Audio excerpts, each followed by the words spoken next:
Pozdrav svima iz Ekvadora, iz Kita.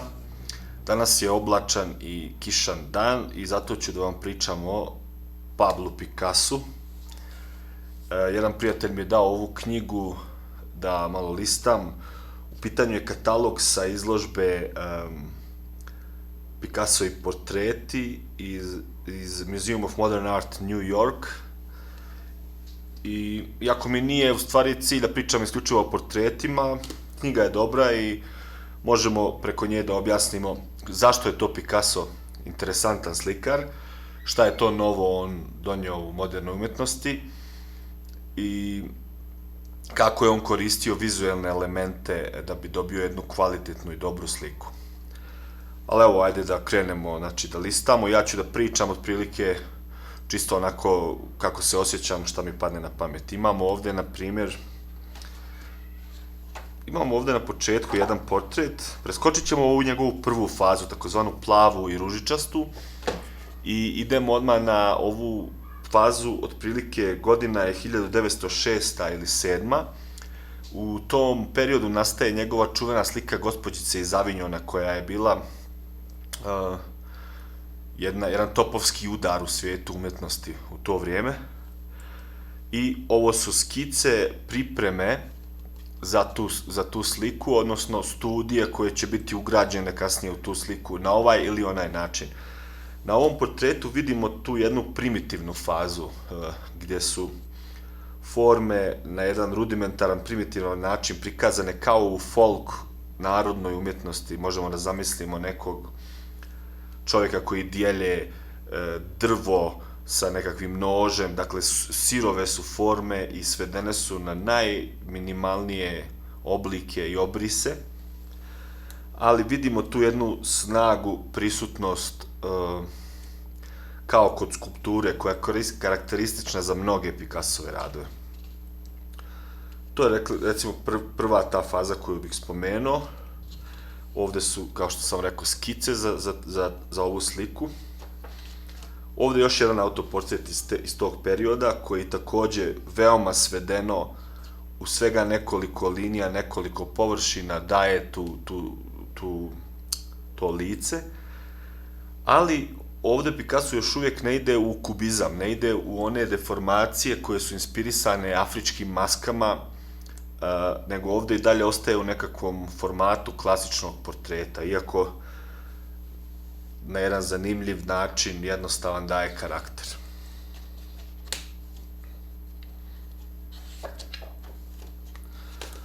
Ovo je nešto sasvim drugo, ovo je posljednji portret, posljednji crtež koji je on nacrtao u svom životu i u pitanju je autoportret i ovde možemo da vidimo taj jedan, ajde da kažem, izgubljeni pogled i jedan neizvjesni pogled koji pred onim što ga čeka, jel? Svega nekoliko možda dana, nakon toga je ipak Picasso i umro. Ali to nije baš naša tema, nego hoću malo još da pokažem zašto mislim da su to kvalitetni radovi.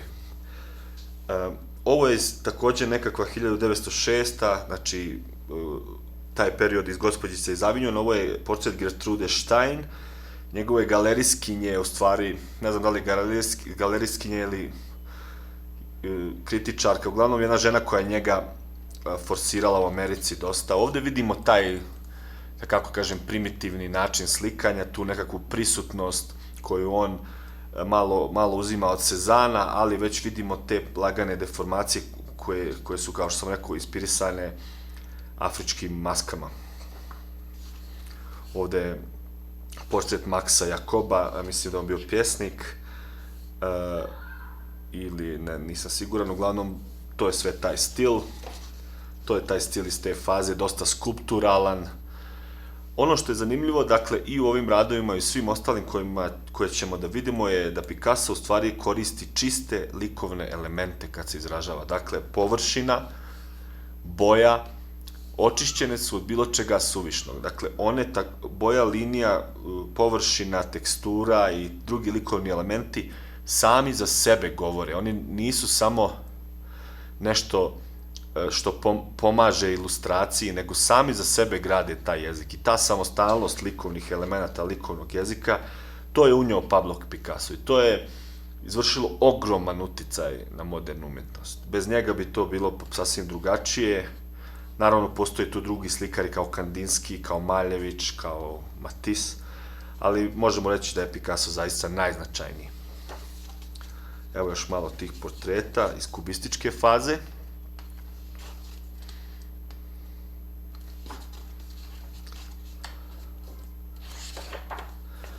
Ovde Picasso prelazi u jednu fazu koja se zove neoklasična faza, gdje se vraća, dakle, toj klasičnoj figuraciji, klasičnom crtežu. Ovo je portret Igora Stravinskog, poznati portret, gdje vidite da je svaka linija, to je jedna simfonija linija, gdje svaka linija je u dijalogu sa onom drugom, sa susjednom linijom i djeluje kao muzička kompozicija. Taj muzički element je također bitan kod Picassa. On nije svirao, recimo, neki instrument kao Paul Klee ili neki drugi umetnici, ali možemo reći da je bio muzikalan u tom vizualnom smislu. Dakle, ovu fazu neoklasičnu, recimo, gdje su portreti njegove žene Olge, to ćemo preskočiti, jer hoću malo da pričamo više o ovoj čisto likovnoj, eksperimentalnoj fazi, za koju ja smatram da je u stvari vrhunac njegovog stvaralaštva. Ovde vidimo iz 1935. Dakle, veoma apstrahovane figure, to je na ivici nekakve jednostavne geometrije, ali ne možemo reći da nema nešto umjetničko u sebi i prije svega ta hrabrost njegova da tako uopšte radi je fascinantna, pogotovo u tim godinama. Dakle, ovo je sam prva polovina 20. vijeka.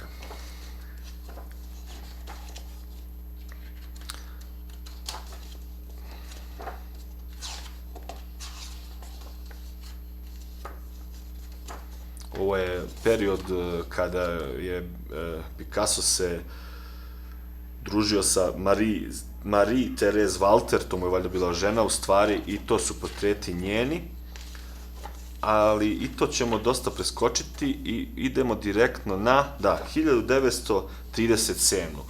U stvari, ovaj video sam zbog ovoga i napravio. Znači, 1937. to je već period kada u Njemačkoj Hitler preuzima vlast, mnoge druge stvari se dešavaju u Evropi, kriza, dakle prvi svjetski rat je prošao, drugi je na pomolu i mnoge stvari se dešavaju u isto vrijeme, ujedno i tehnička revolucija, ali ujedno i jedna, zebnja, najava onoga što slijedi, a to je drugi svjetski rat.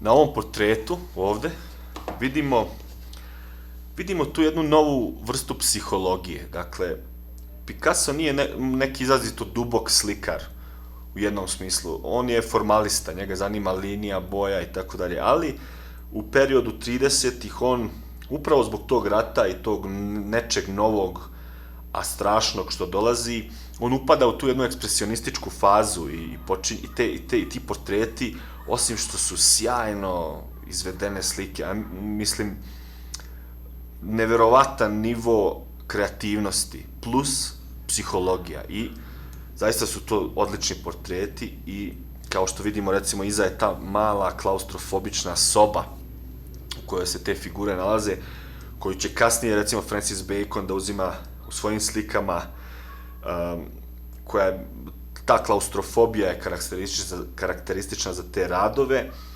i ne znam da li ovdje imaju svi ti radovi, ali također neke scene gladi, neke scene, nešto što je karakteristično za rat i to je doba također kad nastaje Guernica, koja je njegova najpoznatija slika, također o ratu i zbog ovoga sam htio da napravim video da vidite u stvari čemu služe te deformacije i kako one u stvari su jedan novi jezik koji svjedoči o tom novom vremenu.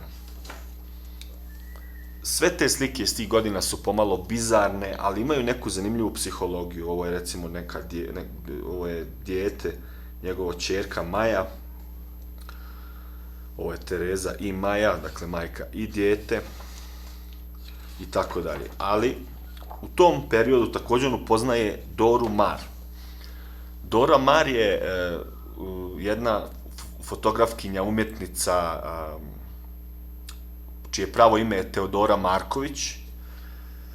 I ona mu je bila, nisam siguran da mu je bila žena ili jednostavno je bio nekakvoj aferi sa njom, ali oboje su uticali jedno na drugo i ona je bila njemu jako inspirativna, ali mislim da Picasso u tom periodu kada je slikao Doru Maar, da je dostigao svoj vrhunac kao umjetnik. I ovo je nešto zbog čega treba, evo, kupiti ovakvu jednu knjigu, uživati u ovakvim slikama. Dakle, to su te neke teške deformacije koje su sve u funkciji opisa tog osjećanja nadolazećeg rata. I opet je iza ta klaustrofobična soba, nekakav mali atelje, nekakav namještaj koji je vrlo jednostavan, metalni, i vidimo da ta psihologija počinje da igra sve veću i veću ulogu. Ovo je iz 41. 42. Ovde je Picasso sa Dorom Maar negdje na moru, u Francuskoj, godina 37. I ovo su recimo iz 36. portreti Dore Maar, veoma zanimljivi. I onda vidimo, evo, ovo su možda dva remek djela iz te faze, portreti Dore Maar kao žene koja plače, koja je integrisana u sliku Gernika kasnije, i on je uradio bar 20-30 verzija žene koja plače za Gerniku.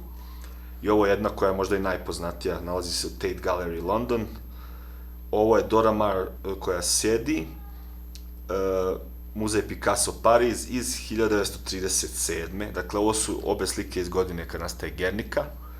I vidite ovde, sad on je ovde u punoj snazi, ono što bi Gilles Deleuze rekao, da slikar traži svoju boju do nekakvog usijanja, i kad doživi on to usijanje, to je to, onda nije potrebno nikakvo drugo objašnjenje. I to je njegovo, to umjetničko usijanje, jer taj stepen slobode i kreativnosti i u svakom koraku nastajanja slike, on ide dalje i dalje i dalje. To je neko svjedočanstvo, te slike su svjedočanstvo o umjetničkom geniju. Također jedna zanimljiva, ali bizarna slika. Dakle, sve te slike iz tog perioda su bizarne i ja ih baš zato volim, pošto ta emocija rata, ona jeste bizarna, i rat jeste jedna bizarna stvar, ali također rat učiteljica života. Ovo je fotografski portret Dore Maar, koja je bila jedna izuzetno lijepa žena, interesantna, intrigantna i tako. A i naša je. Evo, ovde vidimo jedan nezavršeni portret koji je tako bizaran, koji je karakterističan za taj period. I ovde vidimo, isto iz 1938. jedan portret Dore Maar pod znacima navoda, koji ima tu neku teksturu kao one pletene korpe ili stolice. Picasso je svaki taj vizualni detalj koji ga inspirisao, on bi napravio jednu, dvije, tri slike, verzije, varijacije, da ispita šta se može s time, tako da taj element pletene korpe, možda, mislim, sad ja to lupam, ali svaki taj vizualni element je njega inspirisao. Ovde opet vidimo, znači on kad nađe jedan stil, on taj stil razrađuje dok ga ne potroši potpuno. I to je to, htio sam, dakle, da vam pokažem te portrete. Evo, možda još ovde nešto što nije portret, ovo je žena iz Alžira po slici Eugena Delacroix, francuskog slikara iz 19. vijeka, romantičara, i on je napravio Picasso, ovo je kasnije 55. Napravio je seriju slika prema slikama Delacroixa, Manea i Velasqueza. I to takođe, pored ovih portreta iz 37. smatram ja lično za njegove najbolje slike, odnosno najzanimljivije. I evo vidite ovde, to je jedna od tih žena, Znači, pogledajte možda originalu Eugène Delacroix, žene iz Alžira, ili alžirske žene. Kasnije, evo ovo su isto kasnije, recimo, portreti 71. To je već kad je bio dosta stariji. Ali svuda kod Picassa linija, boja i površina predstavljaju jezik za sebe. Dakle, on nikada ne imitira prirodu, ne imitira fotografiju, ne kopira. Možda i on kao možda nijedan drugi umetnik u 20. vijeku preuzima na sebe tu ulogu stvaraoca. Dakle, umetnik nije više vezan ni za jednu instituciju, nego on stvara nove svijetove, nove mogućnosti. I zaista meni lično, ja kad uzmem njegovu knjigu, meni se otvaraju te nove mogućnosti stalno u slikarstvu, jer svaki detalj njegove slike je nešto novo. Prije svega novo je za njega, jer on na taj način funkcioniše. Novo je za njega, ali je novo i za mene, onda ja kad gledam.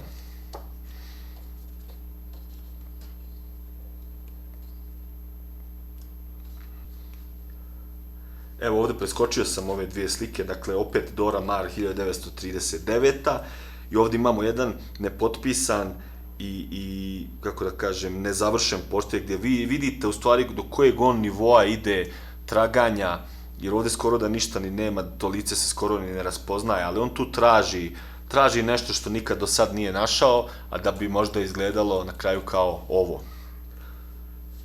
To je sve Dora Maar, koji je, eto, kao što smo vidjeli, bila možda najinspirativnija žena, muza, model u njegovom životu i sama po sebi jedna veoma zanimljiva žena. Evo, glava Dore, pogledajte, ovo već ima neku posveratnu tematiku, skoro lobanje i teških deformacija koje imaju veze sa stanjem u društvu, sa stanjem u svijetu, kao i ova slika. I hoću još nešto da kažem, znači 20. vijek, kad Picasso počinje da radi, dešavaju se mnoge promjene u svijetu, tehnološki napredak, znači fotografija više nije zanimljiva slikarima, jer ona sad preuzima posao portretisanja, a slikari traže neke nove svijetove. Takođe, u samoj fizici se dešava Einsteinova teorija relativiteta, gdje samo vrijeme i prostor se sad relativizuje, nije više sve onako fiksno kao što je bilo u Newtonovskoj fizici. I upravo Picasso donosi to, on je jedan od tih slikara koji kombinuje razne, recimo, aspekte jednog predmeta, ono što je napred stavlja nazad, ono što je gore stavlja dole i na taj način on komunicira sa tim novim idejama, recimo u fizici. I to je jedna potpuno zanimljiva i nova tema koju bi mogli o kojoj bi mogli da ljudi pišu, i vjerojatno je napisano i dosta o tome.